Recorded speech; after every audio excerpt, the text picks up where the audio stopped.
দিদি নাম্বার 1 থেকে সাংসদ। এবার হুগলির খন্নান প্রাথমিক বিদ্যালয়ে শিক্ষিকার ভূমিকাতেও রচনা বন্দ্যোপাধ্যায়। ক্লাসে গিয়ে খুদেদের প্রশ্ন করেছেন ভগবান যাত্রার বানান, উঠে দাঁড়িয়ে উত্তরও দিয়েছেন খুদে পড়ুয়ারা। বৃহস্পতিবার নিজের লোকসভা কেন্দ্র পরিদর্শনে গিয়েছিলেন রচনা বন্দ্যোপাধ্যায়, আর সেখানে অন্য ভূমিকায় দেখা গিয়েছে অভিনেত্রী সাংসদকে। প্রথমে পান্ডুয়া গ্রামীণ হাসপাতালে সারপ্রাইজ ভিজিট করেন তিনি। হাসপাতালের অপরিচ্ছন্নতা নিয়ে অসন্তোষও প্রকাশ করেন রচনা বন্দ্যোপাধ্যায়। চিকিৎসক মণিশঙ্কর মুখোপাধ্যায়কে নির্দেশও দেন। তারপরই হুগলির খন্নানে দিদিমণির ভূমিকায় দেখা গিয়েছে রচনা বন্দ্যোপাধ্যায়কে। ক্লাস 5 এর ক্লাসে কচি কাচাদের বেশ কয়েকটি বাংলা শব্দের বানান জিজ্ঞাসা করেছেন রচনা। ঘুরে দেখেন স্কুল, চাঙর ভাঙা দেখে সেগুলো সারানোর কথা বলেন। মিড ডে মিলের বিষয়টিও খতিয়ে দেখেন।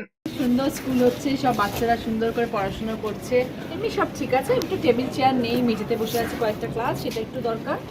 আর একটা দুটো ঘর হলে আরো ভালো হয়, কারণ একটা দুটো ঘর বন্ধ করে দিয়েছি। ওপরে তোমার চাং খুললে চাঙই তো বলো, চাই ভেঙে পড়তে পারে বাচ্চাদের মাথার উপরে। তো সেই জন্য ওই জায়গাগুলো একটু রিপেয়ার করতে হবে, তাহলে ঘরটা ঠিক হয়ে যাবে।